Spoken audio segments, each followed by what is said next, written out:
Vice Admiral Sanjay Vatsayan, the Vice Chief of Naval Staff, Professor V. Kamakoti, Director IIT Madras, the uniform colleagues here, General P.R. Shankar, Professor Manu Santanam, because of him we are here today, and of course Mr. Manoj Jain. And besides this, of course, eminent industrialists, technologists, members of the vibrant startup ecosystem, faculty of IIT Madras, young friends, especially Karthik and the organization team, which were constantly in touch with us to organize this talk. And of course, ladies and gentlemen, and my dear students, because of you, this IIT Madras exists, and we are actually banking on you for everything what I'm going to speak hereafter. So, of course, as far as your institution is concerned, I don't have to say anything. It is one of the best, we know it. Its unwavering commitment to excellence, research, and innovation in technology. And milestones, of course, include first indigenous 5G call, first commercial RSCV-based system on chip, and first R&D organization which released most detailed 3D high-resolution images of the field brain, of the fetal brain. And of course, I saw the 3D printing machine, which was highly impressed last time when I came here, which was making the platinum replacement for the skull. And of course, for the 6th consecutive year, you are first in rank overall category, and 9th consecutive years for the engineering category. So I think, like we used to say, you can't beat a Bajaj and IIT Madras, something like this, you can't beat them. They are the number one, numero uno, and that's why one feels proud to kind of get connected with audience of this caliber. And what I understand, in this audience, they're about technical majority, but they're also 15% humanities, which are also part of it. Why I'm telling you this? Because you have to understand the difference between the Army, Navy, the Air Force, and the book is Mask of War. The Navy basically banks on its platform as its USP. And as far as the Air Force is concerned, Air Force banks on the technology as its USP. But as far as the Army is concerned, word over, it banks on its human resources as the USP. And this is something we will find if there's a book from the Max Tegmark, Life 3.0. So when you talk from shift from Life 2.0 to Life 3.0, it is talking about the human being. So human being is the one which will be most responsible for these kind of activities when we are looking at the transition and technology-oriented kind of future. So what it means that human resource and technology, the best binding which you will find is provided in the Army, and that's why this Agni Shodh was very critical to all of us. Even in National Defense Academy, what we are looking at, that we are having the technology as well as the humanities combining together, because the decision to apply what kind of a technology, because it has this ramification, second and third order effect, that has to be understood by the human brain, because technology in isolation will have its own implementation or implications. So this extramural lecture, which has started in 1982, and great to see that the prominent speakers include spiritual leader, His Holiness Dalai Lama, Missile Man, President Abdul Kalam, and of course cerebral chess champion Viswanathan Anand. So let me connect with these three before I move ahead. So as a spiritual leader, His Holiness Dalai Lama is concerned, since I am also the Colonel of the Regiment, now Honorary Colonel of the Regiment, Ladakh Scouts. And Ladakh Scouts, the spiritual leader is Dalai Lama. And of course, I have to, before you take over the Colonel Regiment, you have to take his blessings personally, and I had to do that. What is more important is Sonam Post during Kargil war. The people who were going for attack from Ladakh Scouts were actually not very happy. And Sonam Wangchuk asked them, okay, what do you want to do? They said, okay, we just want to take the blessings of His Holiness Dalai Lama. And he took them to the place, got the holy blessings done, and thereafter, you know, everything is history, and we have the Sonam Post established today. Of course, Missile Man, of course, the DRDO and missiles, something which is very close to the military, I don't have to speak about. And as far as cerebral chess champion Viswanathan Anand is concerned, he is a master of chess. And of Sindoor, what we did, we played chess. Now, what does it mean? It means we did not know what is the next move the enemy is going to take and what are we going to do. This is something we called about the gray zone. Gray zone is that we are not going for the conventional operations, but we are doing something which is just short of the conventional operations. Conventional operations means go with everything, Clausewitzian approach. Take whatever you have. And if you are able to come back, it's okay, otherwise stay there. But that is the thing which we talk about, the conventional approach. Here the gray zone is any activity which is taking place in all domains. That is something which we are talking about. And Ops Hindu taught us that this is the gray zone. So we were making the chess moves. He was also making the chess moves. Somewhere we were giving him checkmate, and somewhere we were kind of going in for the kill, at the risk of even losing our own, but that's the way life is all about.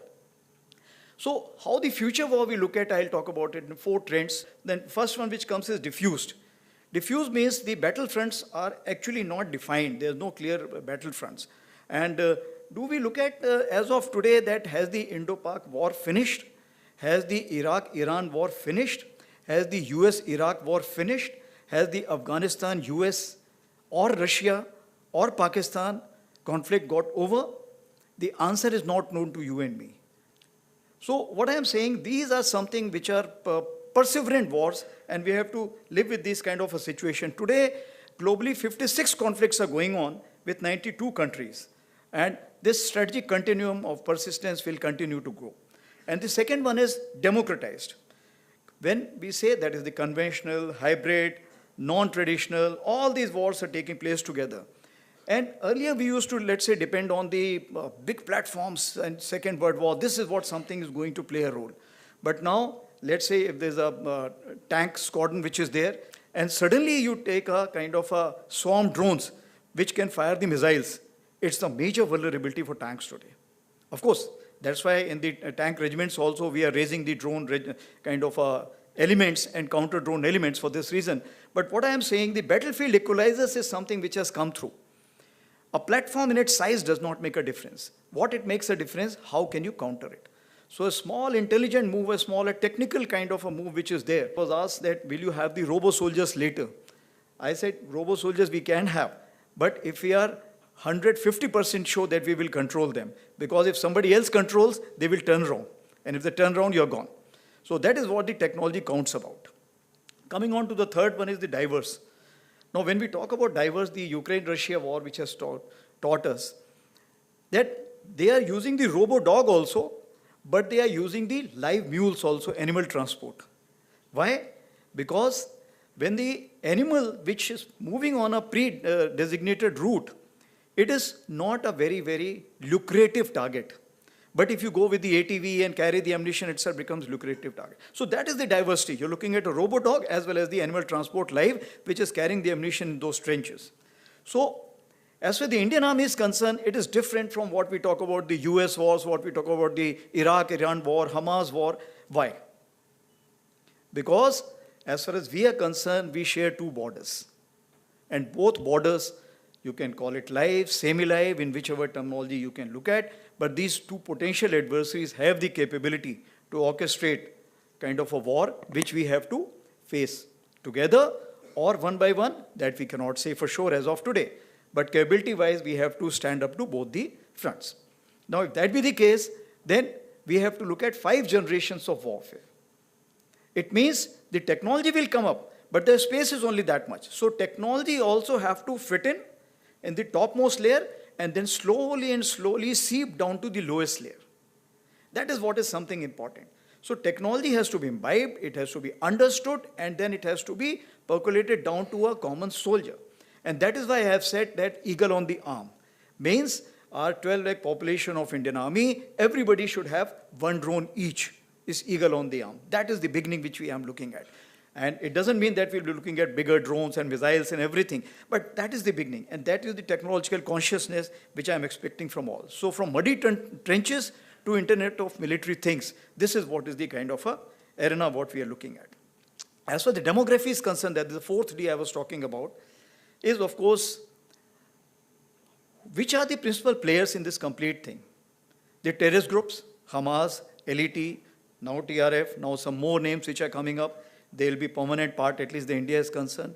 Militias, we have Wagner Group, and now recently Myanmar has issued a thing that you can have the private army operating there with 25% from the foreign. We have so many others also, you're aware, Legion of kind of France or other places where you will find that the foreign troops are coming. Similarly, from Nepal, I am told UK is also employing some people for their RT regiments and others. So you will find these kind of outsourcing, or if I can say that the soldiers, then the merchants. Merchants today which are part of the battlefield, whether Starlink, Apple, and so on and so forth. Of course, we have the citizen soldiers, and I must tell you, when Kargil happened, the citizen soldiers were prominent.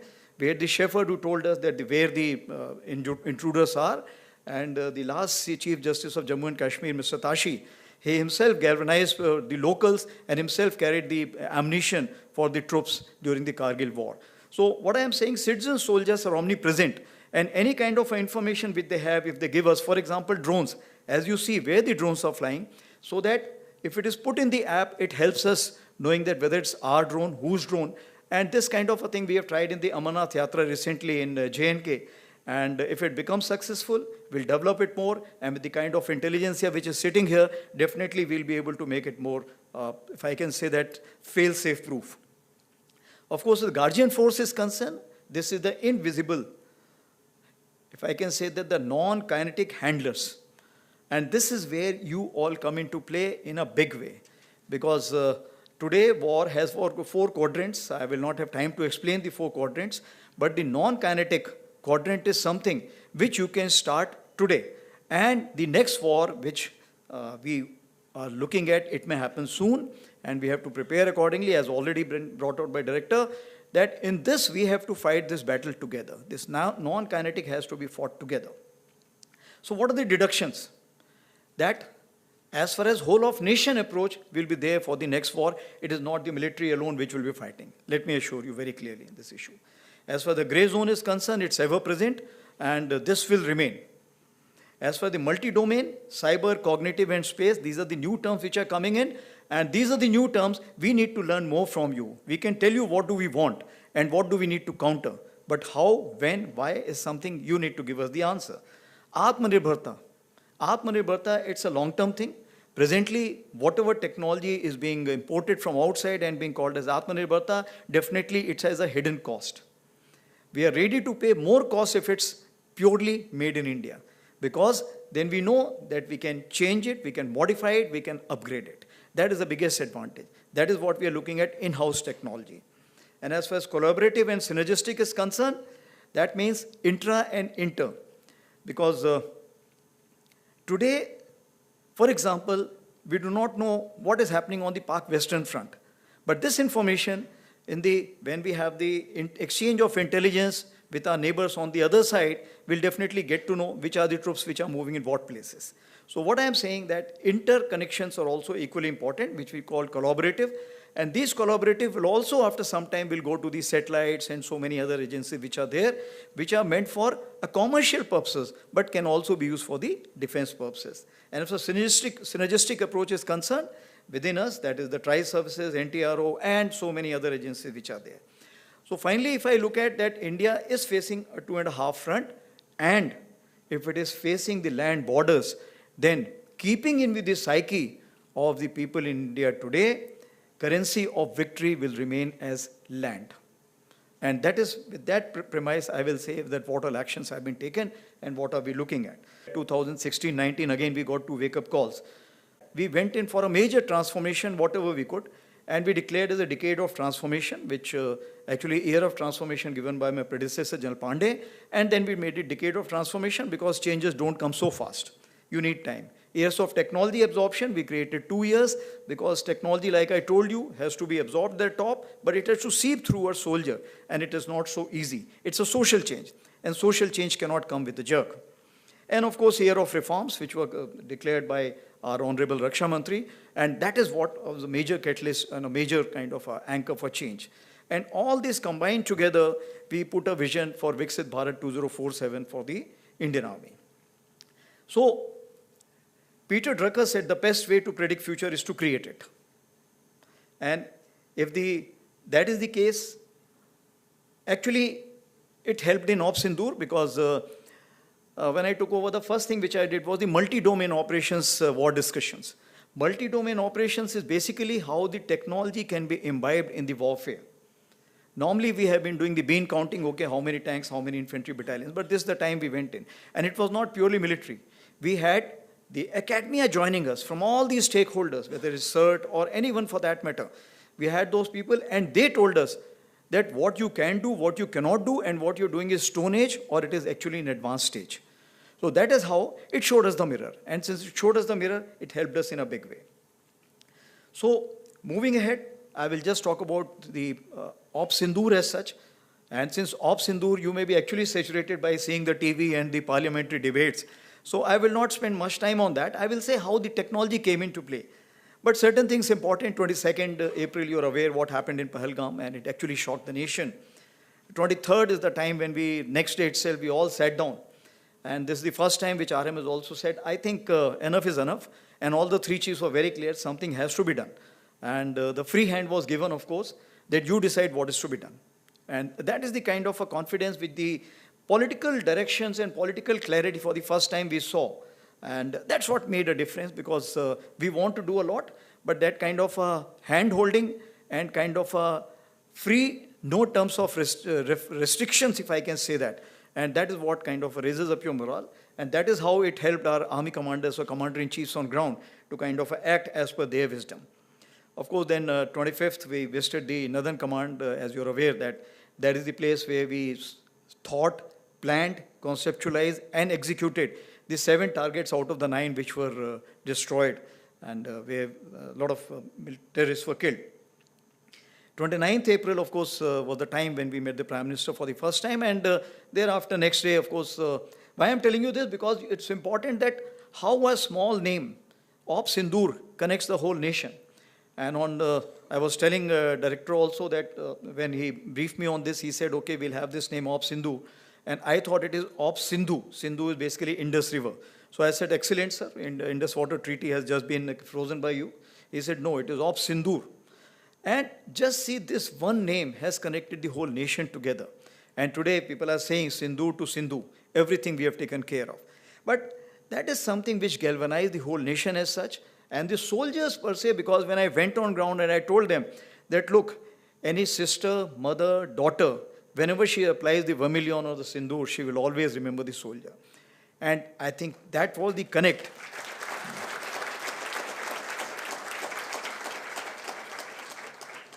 And I think that was the connect which they brought the whole nation together for one cause. And that is the reason I think the whole nation was saying, why have you stopped? I think that's the question which was being asked. But of course, that has been amply answered by. So the strategic clarity was in dime. That is diplomatic, information, military, and economic. And that's why you see that the IWT was frozen. Then High Commission strength was reduced. The defense personnel were moved out. Persona non grata, they were declared. And visas were revoked. Because when you go for such kind of offensives, what happens? You need to always look at what the other side is thinking and how this chess is going to get played. So what we did, we created a red team. So this time what we did differently, as far as Uri, you are aware that it was 2016, it was a shallow thrust, and it was launch pad we were looking at. It is basically to convey a message. As for Balakot in 2019, we were looking at penetrating through J&K, going across to training camps which are in Pakistan, and again a kind of giving a punishment. But this time I think that is Pahalgam 25, it was wide and deep where we hit the heartland. This was the first time we hit the heartland. And of course, our target was the nursery and the masters. And like I told you, and this has never been done, and even Pakistan was not expecting that the heartland will be hit. And that's what came as a shocker to them. But were we prepared for it? Yes, we were prepared for it to absorb the blowback which will come up. So finally, we chose 5 targets in Jammu and Kashmir and 4 targets in Punjab, and out of which 2 were with the Air Force, because the kind of ammunition which was required was much more. And at such a long range, if you have to send it, then the options are either with the Army, Navy, Air Force, long-range weapons, or with the Air Force. So we decided to go with the Air Force, and it helped us because thereafter all the kind of if I can say that the rebounds which were taking place or the blowbacks which were taking place. But what is important, it was a new normal. It was a new normal where our forces were always prepared for a conventional operations. So though we were trying last 1 year that what is gray zone and what is multi-domain operations, but people were still not ready for it. But this is the time that our ground forces were actually playing chess. How many were going forward? How many were staying back? How many were moving somewhere else? So this kind of a chess move was there. So in this chessboard of 64, something was visible, something was not visible. And something which was not visible, maybe other countries may be helping out to kind of make them visible for the adversary. So the force, if you have to kind of look at force orchestration for a military man, it comes in 3 forms. And all these 3 forms you will play a role. Firstly is the force visualization. How he is going to employ his force, how am I going to employ his force, how it will be second day, third day, fourth day, 10th day, 15th day, because you don't know. Because this test match stopped in 4th days. And it could have continued for 14 days also, 140 days also, 1400 days also, we don't know. So we have to be prepared for those kind of things. Second is force preservation. Force preservation is important because you have to live to fight another day and you have to kill the other person. That's what is your job. Not to lay down your life unnecessarily. It is to make sure the other person lays down his life and he feels happy about it. And you feel happy by facilitating that. So if that be the case, so force preservation becomes important and it has a major role. When we talk about the various drillings which are required to be done in the mountains and so many bunkers of different kind which are required to be made, and if I can say the preemptive actions which are required to be taken, and the third one is application, force application. So these are the three domains which we look at as a military man, and this is what something I will just give the amalgam of some issues that how we went about and where your role comes in. So I will just talk about the technology and Ops Sindoor. So firstly, let me assure you, it was a whole of nation approach and the collaboration was there.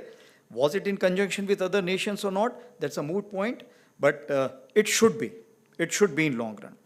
As far as deep data mining, that became a criticality that if you had the deep data with you, it would have helped you more. So for last 1.5, 2 years, since our deputy chief is the one who's looking at data, big data analysis, integration and everything, we have started it in a big way. And if you have the data, then only you can go for the predictive analysis and all that. So this is something which is a big lesson we realize, and data is something now we are working out, and we are also looking at what headings, so that later on it doesn't happen that the data becomes so haphazard that we don't know how to handle it. Initially, when we were trying to digitize, we were just taking all the notes, files, and kind of just scanning. That was not digitization. Digitization is reading it, scanning it, and be able to get this kind of a job, which requires a major, if I can say that, processing capability. And this processing capability was not available with us. But again, courtesy the initiative of the deputy chief, we walked up to MIT and they gave us, and that is the kind of a GPUs. So this is something which immediately helped Indian Army to go in for, if I can say that, data handling of a big quantum. So first one which I will talk about the intelligence, surveillance and reconnaissance, because we realize that the common operational int picture is something which is important, or integrated picture which is important. We have for the Army, we have for the Navy, we have for the Air Force. But getting it together so that all the, if I can say, the layers can sit on one and then we can take the decision. That is something which we have not been doing. By the way, this is the first time that India has one operational name, common name as Ops Sindoor. Earlier, we used to have, for example, if it's Kargil, so you'll have Op Vijay for Army, Safed Sagar for Air Force, and so on and so forth. So even if we were kind of having some problems, inside the room there was no cameras. We could sort it out and come back as a fresh man when we come outside. But what is important is the differences must be discussed and it must be overcome. And that's what we could achieve. So as far as the ISR is concerned, we realized that whatever authorization you give, I have told you that I'm looking at Eagle on the arm to begin with. So whatever the small drone which has been shown to me today, I had discussed this dream last year when I had come here. And of course, thereafter, I realized that in the headquarters, things are moving very slow. So I created those organizations which are now kind of, to fill their quench for thirst, they have to buy all these things. So we have created the Rudra, Divyastra, Shaktiban, and of course, Bhairav. What all this is already in the internet, you can look into it. So tethered drone, something which came as a kind of a big surprise to us. Because the jamming was so high in this Ops Sindoor that they could not cross, some they could cross, we could not cross, we could cross some. So the jamming was something which became a kind of a thing for the surveillance. So tethered drones is something which provides us that kind of a thing, because even if he wants to target, how many will he target? So the number is more, then it becomes easier, and there is no, if I can say that, the gap which is there. And that's why tethered drone became the talk of the town. And as far as the satellites are concerned, yes, satellites we realize that we need much more, but pseudo-satellite came up in a big way. Pseudo-satellites are the one which basically, they perhaps what we say, they come to a particular level and remain for the desired period what you want. And they cover the area what you desire to be covered. So that is something which we are also working out. The other side is also buying it. And this is some field. But what is important is not only the flying object. It is the electro-optical equipment which is there and the communication from that to the ground. This is something which comes into play, and this is also need to be seen. And of course, as far as the endurance of that satellite is concerned, important. So this time also what happened, some good Samaritans, no names, nothing, came up, because India exists all over the world, and our diaspora is all over the world. And of course, if I can say that, picking up data from the social media and mobiles. There is another thing called as light situation. That, okay, where was the light on today? Where was the concentration of light was more, here or there? Now to get this kind of information, kind of process it, and come out with the inference, ki, okay, this is what artificial intelligence, that this is what it could be. This is what something is required. And you will find all these fields, you will play a very, very important role. Of course, we have lot many agencies, NTRO, ISRO, INT agencies, etc. And we realize that our platform, which are common, need to be much more empowered. So we are working towards that. And of course, we also need to strike a balance between the federated and centralized info flow. Because if you have centralized info flow in the cloud, then what happens? You will find that if that gets impacted, the only one, the reserve alternate which you have, that's all. But if you have a federated, then you'll find the local, at least region, will not get impacted, because that will have its own as well as having with the central server. So this is the kind of a thing which we are looking at, and that is where you'll find that all the three services have something called as centralization and decentralization. And a mix of that is something which is the orchestration of operations. The second one is narrative management system. So narrative management system is something which we realize in a big way, because victory is in mind. It's always in mind. If you ask to a Pakistani whether you lost or won, you say, my chief has become field marshal, we must have won only, that's why he's become field marshal. So what I'm saying, that this is how you can influence the population. So it is the domestic population, it is the adversaries population, and it is the neutral population. Can rising powers be accommodated? That's a question you have to ask, and you will get the answer yourself. So then we made inroads through our own way. And the narrative management system, by getting the social kind of a sensitive index, then getting to use the Twitters and other handles from other places. So the strategic messaging which was there was very, very important. And that's why the first messaging we did, that okay, justice done, Op Sindoor, that hit the maximum, I am told, in the world today, the number of hits which received. So that was the strategic messaging by a simple message. And the logo which you see all over the world was created by a lieutenant colonel and a NCO. So we prepared all this. So when we were going in for this kind of Op Sindoor operations, we were also going for these things, because narrative management system is important. So what it means, that when it comes to the technology, there is a technology here, there is a technology here. The big party would like to propagate a technology to be much, much better, and you will get influenced by it. And the smaller one will not have the money power to kind of propagate that. So that is where I think the narrative management system plays a role. And if we are able to kind of get in time, I assure you that we will be able to help out this kind of a smaller party also. As we dug through the OSINT, we could also declare the fake. And that's why with the IIT Guwahati also we have signed and for IIT Delhi also we have signed the MOUs on interacting or getting information from the OSINT. And this fake R stamping was something which was giving a great credibility. Now when we talk about the predictive analysis, I told you about the big leaders. But I think with this kind of a thing, we do not have time now, because even the corps commanders will change, even the naval commanders will change on the other side. So we need to put in all this data, and we should be able to see, okay, what is the thought process? What is he likely to do? No, predictive analysis is required. And that is where we all play a role in it. As so the communication is concerned, of course, secure battlefield networks, it helped us in a big way. Cyber defense measures. This is something, whatever you do, you will find you are still short of effort. And you know that what kind of attacks which were carried out, and we could ward off, we could recoup back wherever is required, you could rebound back. But next time, it may be much more. And whether that country will do it alone, it will be supported by some other countries, we do not know. But I have a strong hunch feeling that that country will not be alone. And that is where we have to be careful. Here I would like to talk about Sambhav, because Sambhav is courtesy IIT Madras, And this was a big game changer. Why? Otherwise, we used to be on the WhatsApp if we have to talk anything. Secret, we cannot talk, so we are talking on the mobiles. But this Sambhav gave us a big uplift. Same thing, this war starting from 22nd April. We formed various groups, as you are aware. But here there was a kind of a drawing board where everybody was knowing what is happening. So my Southern Army commander sitting at Pune, who is controlling the Rajasthan, doesn't have to tell J&K what is he doing. It is known through that. But what we learned, that we allowed too many people to use Sambhav. And we gave too many permissions. So now, at the time of crisis, if there are 100 messages, how will you kind of sift that which is the operationally important? That's why the hierarchy became important. But the workload is something which was, let's say, X. It became 100X. When it became 100X, Murphy's law, the server also went down at that point of time. We had to change the server. So then we realized that the hierarchy of communication becomes very important. So centralization is important, but decentralization was also important.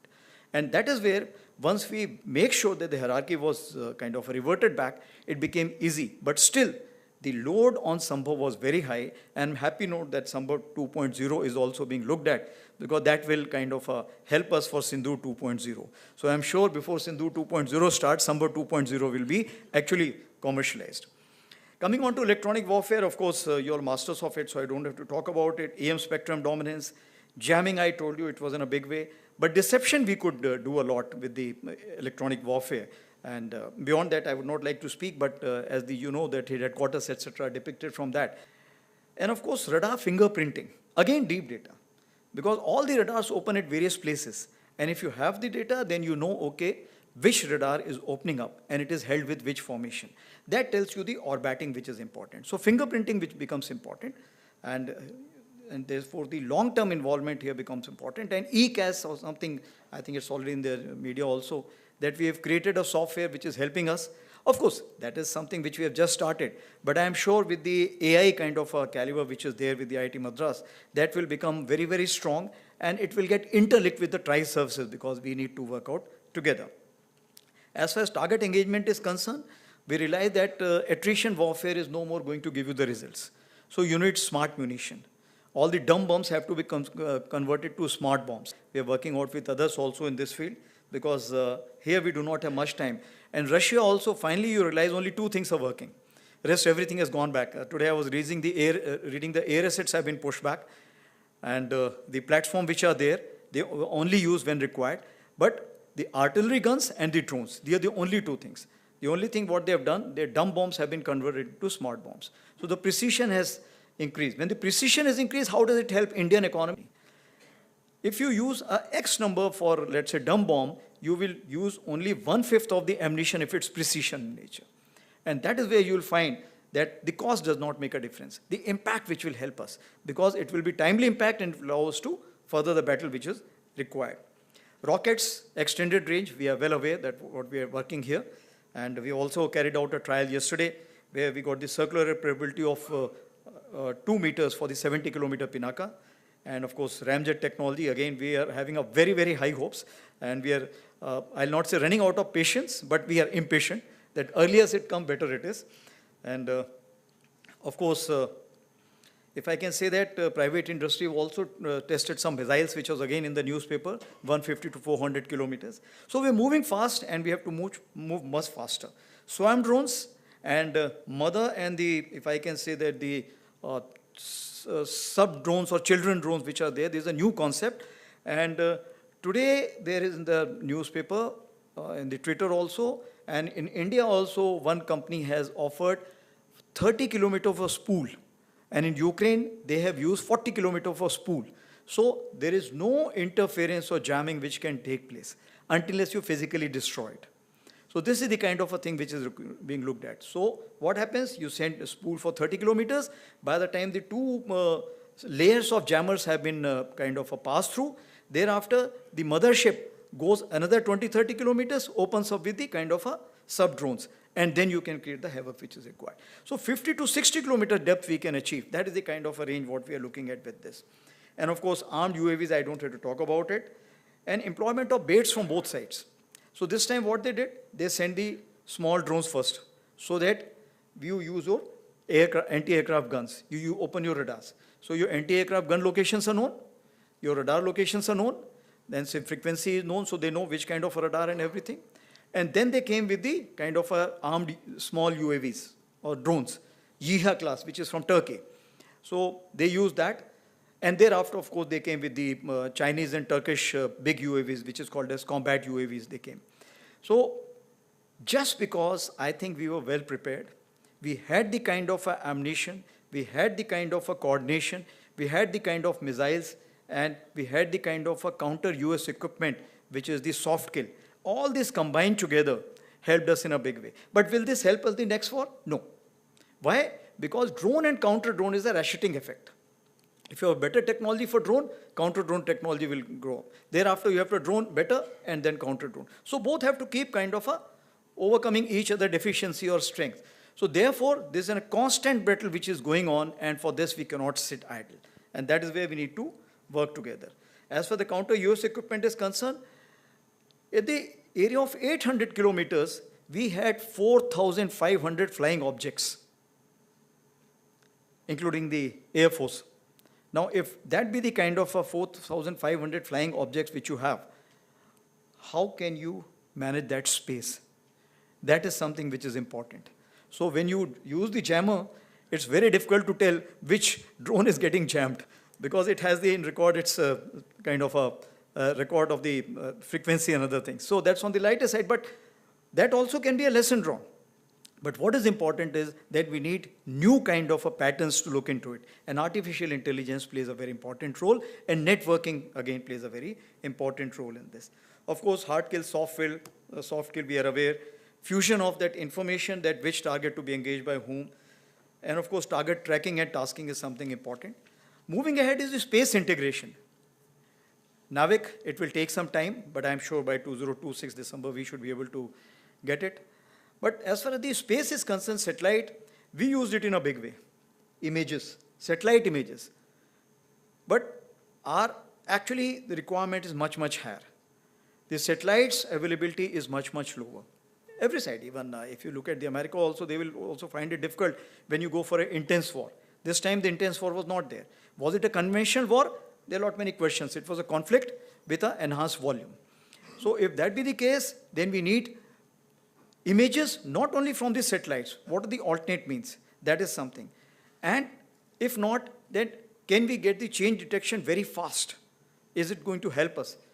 Communication PNT and anti-satellite which is there, that is something which you need to look into. So we are looking at low cost, low orbit, and also launch on demand. These are the two kind of satellites which we are looking at in the near future. As for the war sustenance is concerned, logistic management system. Now we have a logistic management system. The Navy has it, Air Force has it. Firstly, we need to combine that together, and then also combine it with the national logistics system. Because after all, we will find that it is not only the uniform people who can fit in the requirement, because when you have to feed in this 12 lakh population, whatever you do, if it's a long duration war, we have a limitation of how much we will keep with ourselves. So that's only one of the side. Deception and decoys, again IIT Madras is doing a great job in that.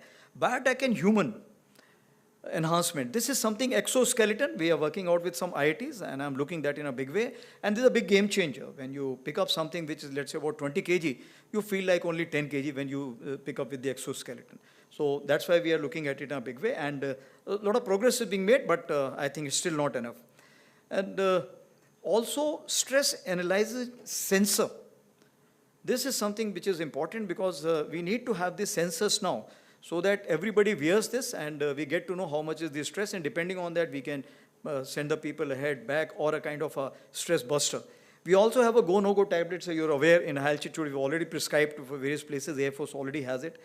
We've also, for accelerated acclimatization, we are looking at it. We have used some medicine which we are saying under the special conditions we can make this 6-day acclimatization to 4 days, but I'm very hopeful with Dr. Kamakoti now having this kind of a situation that you are having the lay-based institute. We'll be very happy to join this kind of a study on this. And what is important is that we need this technical study, because medical study requires 7 years, and I may not have 7 years to go. So when I'm saying 7 years for this war to kind of a start. As far as AI is concerned, I think overall I have already talked about it because it predicts the threat with the TSR, that is the time, space, and resources. And that is where the AI plays a very important role. So whatever points I have given, if you combine this together, we'll get the TSR. We know that enemy has the capability, but when he's going to use it, where is he going to use it, and what resources he's going to apply. And that's what something we need to look into. And of course, the distance support tools, as you're aware, that now we have rejuvenated our battlefield surveillance support system, and also CIDSS, which we are working with Bell, and of course, SAMA, which we are working out. So if I have to say so, that for the Viksit Bharat 2047, your and our convergence is very, very high, because as far as the strength for the future lies with the industry, academia, and military triangulation. And of course, we also have to make sure that the bureaucracy, financial people, and the government research agencies also have to be taken on board. As far as the Indian Army is concerned, we have created the technology committee, which is Empower Technology Committee, which has got 16 technology clusters, and these clusters all over the media we have already given out, and we've also given out which is the principal staff officer to be connected to and which is the director general to be connected to. Because whatever you have, you don't have to come through me or the deputy chief ISNC or with the ADG, ADB.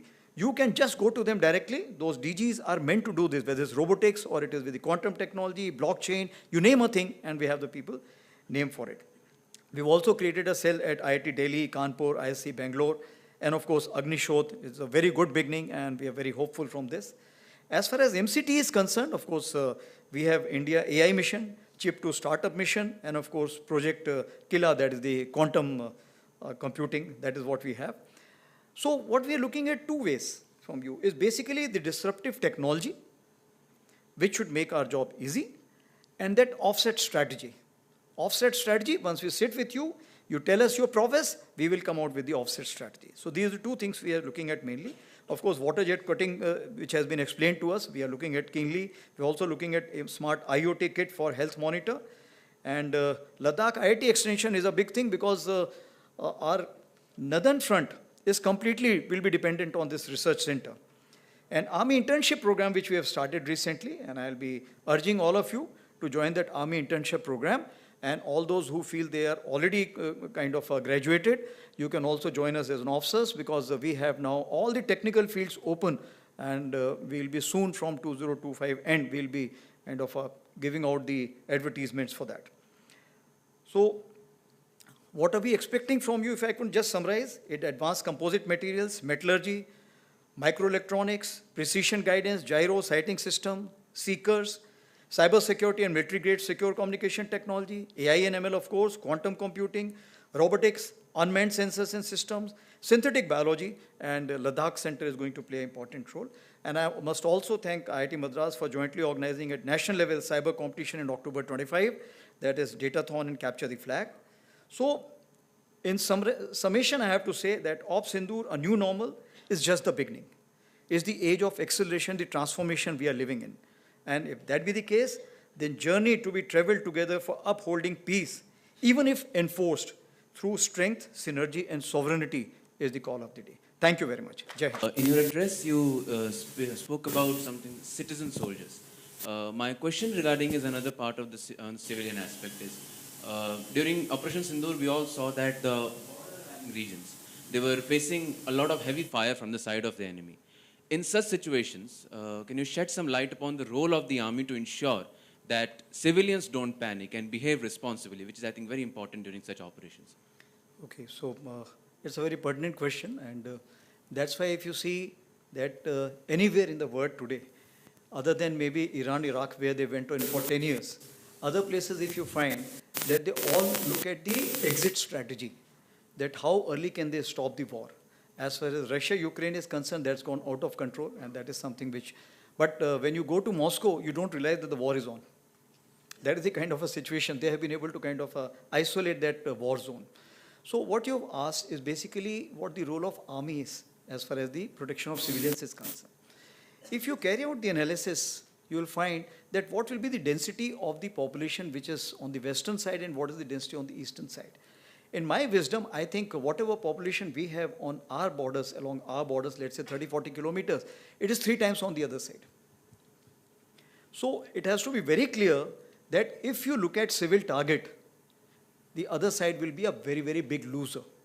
So that itself becomes a kind of, if I can say that, a deterrence for them to take care. That is point number one. Point number two is we talked about force visualization, protection, and that is preservation and then application. So when we look at force visualization means what? That we have to visualize that what is the kind of a force application the other side is going to do. Based on that, the actions are taken on ground. You saw that the civil defense exercises took place. The NCC boys went around and spoke to everyone. There were community centers which were identified.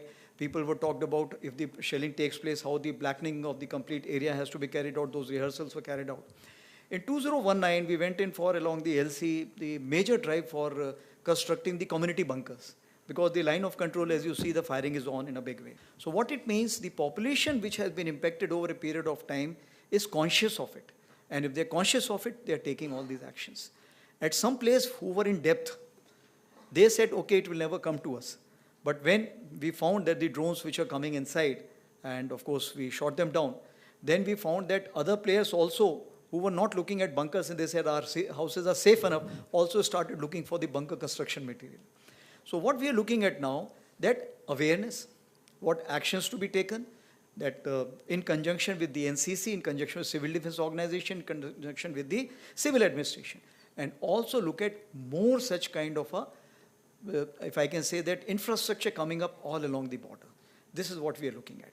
And if anything falls of enemy, any ammunition, it will fall on us first, then only it will go to the civilians. Thank you. My question was regarding the use of technology in Operation Sindoor. So could you elaborate on the use of technology, specifically drones and related devices during Operation Sindoor? Also, do you see non-kinetic warfare playing a key role in going ahead with what we'll do next? So as far as the drones are concerned, let me tell you that since I was commanding Northern Command for 2 years, and there the drones is something which is the daily requirement because of the half front which I talked about, that is the counter-terrorism operations which we carry out.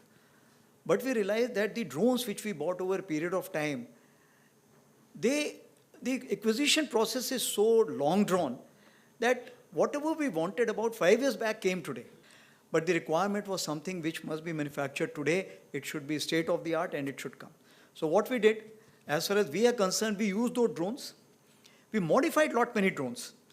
There is a book which is called a Jugaad, and you all must read it, because Indians are very good at it. So what I am saying that our special forces and some organizations which are with the DRDO and our interagencies sat together and modified the drones as per the requirement.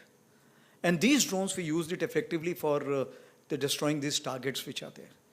And if I can say that, to the extent that industry came forward in a big way.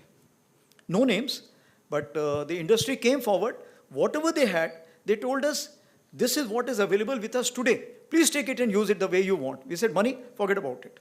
So this is what is the patriotism and nationalism all about when we talk about that whatever was there with the country, everything came forward and we used it effectively. But was it enough? No. It was only 1/10 of our aspiration. And that is why a huge chunk of now emergency powers have been given to us. And from that emergency powers, which we are buying in a big way, the lot ammunition, the drone equipment, and counter-drone equipment. This is what we are looking at. Thank you.